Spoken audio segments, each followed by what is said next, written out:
धन्यवाद मान्यवर, आपने एक अत्यंत महत्वपूर्ण बिल पे मुझे अपनी बात कहने का मौका दिया। मैं जैसे उदय प्रताप जी की चंद पंक्तियों से अपनी बात शुरू करूंगा। न मेरा है न तेरा है, ये हिंदुस्तान सबका है। नहीं समझी गई ये बात तो नुकसान सबका है। न तेरा है न मेरा है, ये हिंदुस्तान सबका है। नहीं समझी गई ये बात तो नुकसान सबका है। जो आकर मिल गई इसमें वो दिखलाई नहीं देती, जो नदियां मिल गई इसमें वो दिखलाई नहीं देती। महासागर बनाने में मगर एहसान सबका है। महासागर बनाने में मगर एहसान सबका है। मान्यवर, हम लोग बचपन से एक शब्द सुनते आए, सरकार माई बाप। सरकार माई बाप यानी कि जो सरकार होती है वो लोगों की माई बाप होती है, मां की तरह ख्याल रखती है, पिता की तरह ख्याल रखती है। लेकिन अगर कोई सरकार अपने बच्चों को उसका गला घोटने पे उतारू हो जाए तो वो फिर सरकार निष्पक्ष सरकार नहीं है। नहीं है मान्यवर, वो सौतेली मां है, वो सौतेली मां है, उसका व्यवहार सौतेला है। और आज आप जो काम कर रहे हैं इस बिल के माध्यम से, आप बाबा साहब डॉक्टर भीमराव अंबेडकर जी के द्वारा लिखे गए संविधान की हत्या कर रहे हैं। और ये बात मैं इसलिए कह रहा हूं कि बाबा साहब डॉक्टर भीमराव अंबेडकर जी ने संविधान की धारा 26 में लिखा, धार्मिक मामलों के प्रबंधन की स्वतंत्रता, धार्मिक एवं धर्मार्थ उद्देश्यों के लिए संस्थाओं की स्थापना एवं रखरखाव करना, धर्म के मामलों में अपने स्वयं के मामलों का प्रबंधन करना, चल एवं अचल संपत्ति का स्वामित्व एवं अधिग्रहण करना तथा ऐसी संपत्ति का कानून के अनुसार प्रशासन करना। यह अधिकार आपने नहीं दिया, यह अधिकार किसी भारतीय जनता पार्टी के लोगों ने नहीं दिया। यह अधिकार बाबा साहब डॉक्टर भीमराव अंबेडकर जी के द्वारा लिखे गए भारत के संविधान ने दिया। मानकर और आप उस संवैधानिक अधिकार को छीन रहे हैं एक गैर संवैधानिक बिल लाके। क्या क्या लिखा इस कानून के अंदर आपने, किस तरीके से आपने इस संविधान की हत्या करने का काम किया। आप बड़ी बड़ी बातें कर रहे हैं। ये सरकार कह रही है कि ये कानून हम मुसलमानों के भले के लिए आ रहे हैं। जब मैं आपसे सुनता हूं तो मुझे लगता है कपिल शर्मा कॉमेडी सर्कस में बोल रहा है। आप मुसलमानों का भला कर रहे हैं, आप मुसलमानों का भला कर रहे हैं। दोनों सदन में एक भी सदस्य, दोनों सदन में सिर्फ एक सदस्य गुलाम अली को छोड़ के एक भी सदस्य आपका मुसलमान नहीं है। आप मुसलमानों का भला कर रहे हैं, आप मुसलमानों का भला कर रहे हैं। पूरी सरकार में एक मंत्री आपका मुसलमान नहीं है, आप मुसलमानों का भला कर रहे हैं। दो नेता अपने घरों में आपने बैठा दिया, मुख्तार अब्बास नकवी, शाहनवाज हुसैन, दोनों की राजनीति आपने खत्म कर दी। आप मुसलमानों का भला कर रहे हैं, आप मुसलमानों का भला कर रहे हैं, आप मुसलमानों का भला कर रहे हैं। अरे सुनना सीखो पहले। मान्यवर, मैं इनके इस कानून में क्या क्या लिखा हुआ है, क्या क्या कहा है इन्होंने। बैठ जाए कृपया, गुलाम अली जी बैठ जाए। धार्मिक संपत्तियों को ये बिल कब्जा करने की नापाक कोशिश है। इतनी और धार्मिक संपत्तियों को सदन में इतनी कब्जा करने के लिए सदन में इतनी शांति है कि आराम से आप बोलोगे तो आराम से बोल रहा हूं सर। हाँ। आप बैठे हैं तो आपको देख के वैसे ही आराम आ जाता है। आपको देख के मैं वैसे ही आराम में रहता हूं सर। आप जब है आपका संरक्षण है तो आराम से ही बोल रहा हूं। बोलिए। मान्यवर, धार्मिक संपत्तियों को कब्जा करने की एक कोशिश है। इसलिए इस बिल पर न हिंदू को खुश होना चाहिए, न सिख को खुश होना चाहिए, न ईसाई को खुश होना चाहिए, न जैन को खुश होना चाहिए, न बौद्ध को खुश होना चाहिए, क्योंकि नंबर सबका आएगा। और आज वक्फ की संपत्तियां कब्जा करके आप अपने दोस्तों को देंगे, कल गुरुद्वारे की संपत्तियां कब्जा करके आप अपने दोस्तों को देंगे, फिर चर्चों की संपत्तियां कब्जा करके आप अपने दोस्तों को देंगे, फिर बौद्धों की संपत्तियां कब्जा करके आप अपने दोस्तों को देंगे, फिर जैनों की संपत्तियां कब्जा करके आप अपने दोस्तों को देंगे, फिर मंदिरों की जमीनें कब्जा करके आप अपने दोस्तों को देंगे। आप तो वो लोग हैं जिन्होंने प्रभु श्री राम के मंदिर में भी घोटाला किया। मान्यवर, प्रभु श्री राम के मंदिर के जमीन में घोटाला किया। मैं कागज दूंगा सर, मैं कागज दूंगा। कर दिया मैंने। ये लोग राम मंदिर में घोटाला करने वाले लोग हैं, राम मंदिर की जमीन का चंदा खाने वाले लोग हैं सर। ये लोग 2 करोड़ की जमीन 5 मिनट में 18 करोड़ में बेची सर इन लोगों ने। 16.5 करोड़ का घोटाला किया, 18.5 करोड़ में जमीन बेची। ये राम मंदिर में घोटाला करने वाले लोग हैं सर। मान्यवर, अरे प्रभु श्री राम के नाम का पैसा खाते हो तुम लोग। अरे बैठ जाओ, राम मंदिर का पैसा खाते हो। अरे राम मंदिर में घोटाला करते हो, बैठो। अरे राम मंदिर का चंदा खाते हो। अरे चंदा चोरो बैठो, चंदा चोरो बैठो, चंदा चोरो बैठो, बैठो चंदा चोरो, चंदा चोरो बैठ जाओ। चंदा चोरो तुम लोग चंदा चोरो, चंदा चोरो तुम लोग, चंदा चोरो, चंदा चोरो, चंदा चोरो बैठो। 1 मिनट को प्लीज। चंदा चोरो बैठो। सभापति महोदय, Shri Gajendra Singh ji. Sir I am not dealing sir, I am not dealing. सदस्य ने चंदा चोरी किया इन्होंने सर, राम का पैसा खाया करने वाले राम का पैसा खाया सर इन्होंने। राम मंदिर का विषय, राम मंदिर में चंदा चोरी किया इन्होंने। बैठ जाए, चंदा चोर है सर ये लोग। इन्होंने प्रभु श्री राम का चंदा खाया। कृपया बैठ जाए। चंदा चोरी किया सर। कृपया बैठ जाए। राम मंदिर के संबंध में सर राम मंदिर के संबंध में कहे गए सभी शब्दों को मैं कार्रवाई से निकाल रहा हूं, कार्रवाई से निकाल दिए। 2 करोड़ की जमीन 18.5 करोड़ में खरीदी इन लोगों ने। 2 करोड़ की जमीन अयोध्या में 18.5 करोड़ में खरीदी। मान्यवर, कृपया मान्यवर, मेरा टाइम बचाया जा सर। मान्यवर, टाइम पॉज कीजिए सर, टाइम पॉज कीजिए, बैठाइए इनको। Point of order, point of order allow sir. I am not dealing sir. Point of order Bhupendra Yadav, please sit down.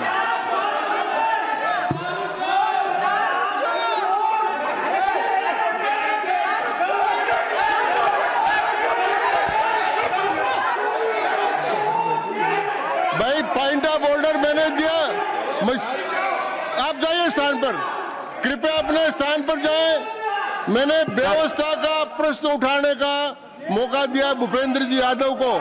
आप सब लोग अपने स्थान पर जाएं, कृपया अपने स्थान पर चले जाएं, कृपया अपने स्थान पर जाएं, कृपया बैठे।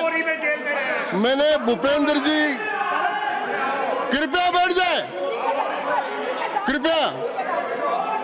श्री भूपेंद्र यादव सर, मैं पहले Bhupendra ji, yes sir, Bhupendra Yadav sir, Madan ji Rathore कृपया बैठ जाएं। सर ये कृपया, मैंने भूपेंद्र जी यादव को व्यवस्था का प्रश्न उठाने की अनुमति दी है, लेकिन मैं पहले बता दूं कि राम मंदिर के बारे में जो कुछ इनको कहा मैंने उसको एक्सपेंस कर दिया है, वो कार्रवाई का हिस्सा नहीं है। आप बोलिए सर। सर ये सदन का उच्च सदन है, रूल में बता देता हूं, रूल 238 और 240। आप 238 और 240, 238 and 240, you read it sir. There are sir 2 rules है, 238, 240। मेरे को बुक की जरूरत नहीं है। हाउ टू स्पीक ये 238 है सर। 240 बड़ा इंपॉर्टेंट है जी सर। कोई भी सदस्य अगर इररिलेवेंट बोलता है, अगर तो ये चेयर की पावर है कि उस सदस्य को रोक सकते हैं। जो विषय डिबेट से जुड़ा हुआ नहीं है, जो विषय सदन से जुड़ा हुआ नहीं है, इररिलेवेंट विषय को आपको रोकने का अधिकार है। जो सदस्य संजय सिंह जी बोल रहे थे वो इररिलेवेंट है। तीसरा एक और विषय सर, 238 में बोलने के बाद जो असंसदीय शब्द है किसी भी पार्टी के बारे में, किसी के बारे में जो असंसदीय शब्द है वो बोले गए हैं तो उसकी भर्त्सना भी हाउस पूरी तरीके से करता है। माननीय Tiruchi Shiva. Sir, I also stand on the... Please, I am allowing Mr. Tiruchi Shiva. I also stand on the same rule, sir, 238 and 240. You didn't quote 238. You remember 240, but 238 you are well versed, I know, but you are not quoted. Nothing refer, only the rule number. Yes, yes. Refer to any matter of fact on which a judicial decision is pending. No. Make a personal charge against a member. No. Please. What is? Please. Kindly listen. Hello, please. I'm on a point of order. I'm on a point of order. I'm on a point of order. Point of order आपने allow किया है। What is that? Point of order आपने allow किया है। Rule 240. बैठ जाए। Sir. सुन ले एक बार। Sir. मैं निर्णय मुझे करना, आप तो सुन तो लें। आप बैठे। Sir, only 240. 240. मैंने दोनों 238, 240 दोनों देख लिए। Please, sir. Rule 240 says, the chairman, after having called the attention of the council to the conduct of a member who persists in irrelevance or in tedious repetition, you didn't call, sir. Whether it is irrelevance or repetition has to be decided by the chair. So, the chairman... आप सुनो ना भाई, please. Hello, please. I am speaking to the chair. Please do. I am speaking to the chair. इधर देखिए ना. Sir, it is we leave it to your discretion and decision, sir. Yes. And not it is repetition or irrelevance can be decided by any other member, sir. Only you, sir. Okay, thank you. मैंने श्री भूपेंद्र जी यादव ने 240 में ये और है कि अगर कोई दूसरा सदस्य भी किसी सदस्य के इरिलेवेंट डिबेट को सपोर्ट करता है तो उसको भी डिबार करना चाहिए, आपको शिवा को भी करना चाहिए। अब एक सेकंड, मेरी व्यवस्था यह है कि 238, 240 के अंतर्गत मैंने ऑलरेडी जो असंसदीय सब थे वो और राम मंदिर के बारे में, क्योंकि ये विधेयक की परव्यू में नहीं आता है, इसलिए मैंने राम मंदिर के बारे में इनके लगाए गए इलेक्शन और असंसदीय शब्दों को कार्रवाई से निकाल दिया। धन्यवाद। मान्यवर, आपने कहा कि इससे आप पिछड़े मुसलमानों का भला करने जा रहे हैं। सुनने में बहुत अच्छा लगता है कि आप पिछड़े मुसलमानों का भला करने जा रहे हैं। आपने इसमें कहा कि आप महिलाओं का भला करने जा रहे हैं। सुनने में बहुत अच्छा लगता है कि आप महिलाओं का भला करने जा रहे हैं, लेकिन ये सरकार और यहां पे इस समय मंत्री जी नहीं है, मैं उनसे पूछना चाहता हूं, आप देश को और सदन को गलत जानकारी क्यों दे रहे हैं? मानवर 2013 के वक्फ बिल में जो भारतीय जनता पार्टी की सहमति और सहयोग से पास हुआ, उसमें भी महिलाओं के लिए आरक्षण था। मना कर दीजिए कि नहीं था?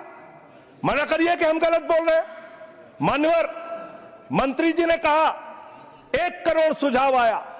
मैं आपसे पूछना चाहता हूं, कितने करोड़ ईमेल आए, कितने करोड़ पत्र आए, कितने करोड़ सुझाव आए? पूरे देश को जानकारी दीजिए, और मैं आपको दावे के साथ कह सकता हूं, जब पूरा सच सामने आएगा तो देश को पता चलेगा कितने लोग इस बिल के विरोध में थे, कितने लोग इस बिल के समर्थन में थे।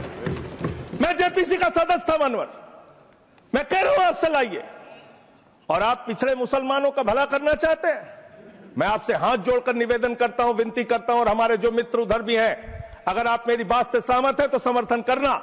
समाज में छुआछूत को, बीमारी को मिटाने के लिए चलिए उठाते हैं कदम, और अगले सत्र में एक बिल लेके आइए। जितने भी हिंदुओं की कमेटियां हैं, ट्रस्ट है, बोर्ड है, उन सारे ट्रस्ट और कमेटियों में 80% आरक्षण दलित, आदिवासी और पिछड़े हिंदुओं को दीजिए। मैं समर्थन करूंगा आपका, माला पहनाऊंगा आपको। आप पिछड़ों का भला करने की बात करते हैं, आप दलितों का भला करने की बात करते हैं। आपकी मातृ संस्था आरएसएस 100 साल तक आपने एक भी दलित, पिछड़ा और आदिवासी, एक भी महिला को आज तक आरएसएस का प्रमुख नहीं बनाया। आप दलितों और पिछड़ों और आदिवासियों की आरएसएस के बारे में भला करने की बात करते हैं। माननीय, इस बिल में क्या लिखा है? आप जो भी बातें इस विधेयक के अलावा बोलेंगे, उन सब को मैं एक्सप्लेन करूंगा। सत्य नहीं है, क्या ये सच नहीं है? सर मेरा टाइम रोका जाए। और सर बिल के बारे में बात करते हैं माननीय मंत्री जी ने कहा आज आप इस बिल को पास कर रहे हैं, आज आपका सीना चौड़ा हो रहा है, आपको लग रहा है एक धर्म के अधिकार को आप छीन रहे हैं। नहीं, कल को आप सभी धर्मों की धार्मिक संपत्तियां छीन के आप अपने दोस्तों का देने का काम करेंगे। मैं फिर इसको दोहरा रहा हूं और फिर इसको कह रहा हूं कि आप ये करेंगे, धार्मिक संपत्तियों के कब्जा करने का काम करेंगे। और किसी गलतफहमी में मत रहिए। आपको लोकसभा के चुनाव में मात्र 36% वोट मिला है। इस देश की 64% आबादी आज भी आपके खिलाफ है, आज भी आपके खिलाफ खड़ी है। किसी गलतफहमी में मत रहिए। बड़ी बड़ी सत्ता उखड़ गई और चली गई। मान्यवर, आपने इसमें लिखा बिल के अंदर कि वक्फ कमेटी के अंदर गैर मुसलमान इसका सदस्य बन सकता है। आप क्या गुरुद्वारा कमेटी के अंदर गैर सिख को मेंबर बना सकते हैं? क्या ईसाई कमेटी के अंदर गैर ईसाई को सदस्य बना सकते हैं? क्या बौद्धों की कमेटी के अंदर गैर बौद्ध को, क्या जैनों की कमेटी के अंदर गैर जैन को आप मेंबर बना सकते हैं? और इतना ही नहीं, क्या आप हिंदुओं के ट्रस्ट में, मंदिर के ट्रस्ट में आप क्या गैर हिंदू को मेंबर बना सकते हैं? नहीं बना सकते, नहीं बना सकते। आप एक झूठ फैला रहे हैं देश भर में, देश भर में झूठ फैला रहे हैं। आप कह रहे हैं ये मैं पढ़ रहा हूं राम मंदिर का, सर, राम मंदिर ट्रस्ट। झूठ शब्द असंसदीय है, जो असंसदीय शब्द उनको निकालते जाइए। सत्य से परे, सत्य से परे। सर ये प्रभु श्री राम के मंदिर का ट्रस्ट, मैं इसका समर्थन करता हूं। नहीं, आप सर मैं इसका समर्थन कर रहा हूं। ये सब्जेक्ट नहीं है सर, समर्थन कर रहा हूं। सुन तो लीजिए, आप कहे से नहीं सुनूंगा। डिस्ट्रिक्ट मजिस्ट्रेट प्रोसीडिंग में नहीं आएगा। सर मेरी बात तो बिल्कुल नहीं आएगा। सर मेरी बात सुन लीजिए। घनश्याम जी प्लीज, चेयरमैन साहब, district magistrate of Ayodhya will be ex officio trustee who will be a practising Hindu. If the DM is not Hindu, then additional district magistrate will be an ex officio member of the trust. हम इसका समर्थन करते हैं sir. Hindu धर्म के trust में हिंदू को member होना चाहिए, आपने लिखा, हम इसका समर्थन करते हैं। लेकिन आप दूसरे धर्मों के ऊपर कह रहे हैं। कल को आप गुरुद्वारा कमेटियों में कहेंगे सिख नहीं, दूसरे धर्म के लोग इसमें आएंगे।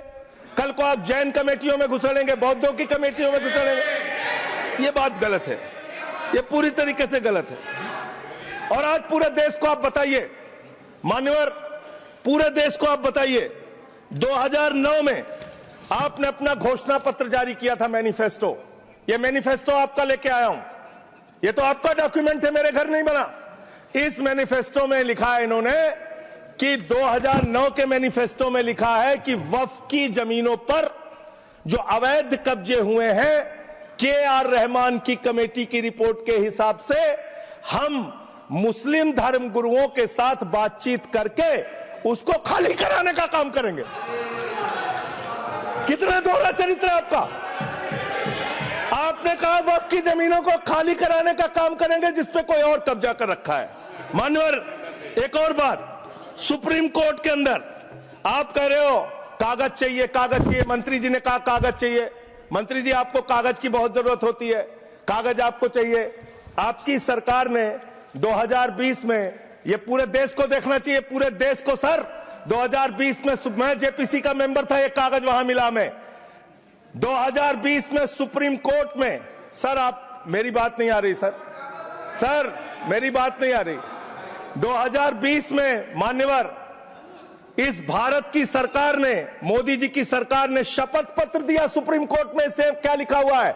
99% वक्फ की संपत्तियां डिजिटाइज हो चुकी हैं। मुख्तार अब्बास नकवी साहब आपके मंत्री थे, उनका बयान है 100% वक्फ की संपत्तियां डिजिटाइज हो चुकी हैं। तो जब आप सारी संपत्तियां डिजिटाइज कर चुके हैं, सब कुछ ऑनलाइन कर चुके हैं वामसी पोर्टल में, सारे कागजात जांच चुके हैं, तो क्या आप फसाद कराने के लिए फिर से कागज मांग रहे हैं? फसाद कराने के लिए, आप फसाद कराने के लिए कागज मांग रहे हैं। आप फसाद कराने वाले हिंदू हैं, हम सौहार्द फैलाने वाले हिंदू हैं। यह बुनियादी फर्क है, यह बुनियादी फर्क है। आप देश भर में फसाद, नफरत, लड़ाई झगड़ा कराने का काम करते हैं। मान्यवर, मैं अंत में आप लोगों से सिर्फ एक ही बात कहना चाहता हूं कि आज सच्चर कमेटी की रिपोर्ट की बात कही गई और कहा गया 12,000 करोड़ की आमदनी हो सकती थी। एक सुझाव मैं पूरे सदन की तरफ से इस सरकार को देना चाहता हूं। 12,000 करोड़ की आमदनी की चिंता है वक्फ की, करोड़ों मुसलमानों की चिंता है आपको। एक अपने दोस्त को पकड़ के लाइए, नीरव मोदी को 20,000 करोड़ वसूलिए, 12,000 करोड़ वक्फ को दीजिए, 8,000 करोड़ अपने पास रखिए। 8,000 करोड़ का आपको मुनाफा होगा, 12,000 करोड़ वक्फ को दे दीजिए, करोड़ों मुसलमानों का भला हो जाएगा। मान्यवर, अंतिम बात कह के आपने कहा सच्चर कमेटी की रिपोर्ट से 12,000 करोड़ की आमदनी की बात कही गई है। अर्ध सत्य मत बोलिए, पूरा सत्य बोला कीजिए। सुविधाजनक सत्य मत बोलिए, पूरा सच बोला कीजिए। मंत्री जी, इसमें लिखा हुआ है सच्चर कमेटी की रिपोर्ट में कि भारत की सरकार ने, राज्यों की सरकार ने अलग अलग राज्यों में अलग अलग जगहों पे 365 वक्फ की संपत्तियां कब्जा कर रखी हैं। आप उसके बारे में नहीं बताते, आप अर्ध सत्य बोलते हैं। मैं तो जेपीसी का मेंबर रहा हूं, मुझे सब पता है। तो इसलिए मान्यवर, आप फैला रहे हैं झूठ, ट्रिब्यूनल के फैसले, बस खत्म सर, खत्म। असत्य, सत्य से परे मान्यवर, सत्य से परे मान्यवर। ट्रिब्यूनल के लिए आप कह रहे हैं उसको अपील नहीं की जा सकती। हाई कोर्ट का फैसला ट्रिब्यूनल के फैसले के खिलाफ आया है, सुप्रीम कोर्ट का फैसला ट्रिब्यूनल के फैसले के खिलाफ आया है। आपने कहा 5 साल का प्रैक्टिसिंग मुस्लिम होना चाहिए। कैसे प्रैक्टिसिंग मुस्लिम तय करेंगे सर? आप क्या मुसलमानों के घर में सीसीटीवी का कैमरा लगाएंगे? कौन नमाज पढ़ रहा है, कौन नमाज नहीं पढ़ रहा है, कौन मुसलमान है, कौन मुसलमान नहीं है? आपने मान्यवर ऐसे प्रावधान इसमें रखे हैं जो बड़े अजीब हैं, जो अपने आप में ये बताते हैं कि आपकी मंशा सिर्फ देश में झगड़ा कराने की है, नफरत फैलाने की है, फसाद कराने की है। आपकी मंशा कहीं भी मुसलमानों का या किसी वर्ग का भला करने की नहीं है। बस एक अंतिम बात कह के अपनी बात समाप्त करूंगा। ये काम आपने देश के अंदर बहुत अच्छा शुरू कर दिया। आप एक काम करते हैं, देखो मुसलमानों को ठीक कर रहा हूं, दूसरी तरफ महंगाई बढ़ रही है, नुकसान हिंदुओं का। 94 लाख करोड़ रुपए शेयर बाजार में डूब रहा है, नुकसान हिंदुओं का। 11 लाख बच्चे स्कूलों से बाहर निकल गए, नुकसान हिंदुओं का। तो मुसलमानों को ठीक करने के नाम पर आप नुकसान देश के करोड़ों हिंदुओं का भी कर रहे हैं। इसलिए ये सब बातें करके देश में आप नफरत फैला के ये सब झगड़े फसाद के काम मत कीजिए। और अंत में आपसे एक ही बात कहना चाहता हूं, अभी भी वो मौका है इस बिल को जो गैर संवैधानिक है, जो बाबा साहब के संविधान के खिलाफ है, इसको वापस लीजिए। धन्यवाद।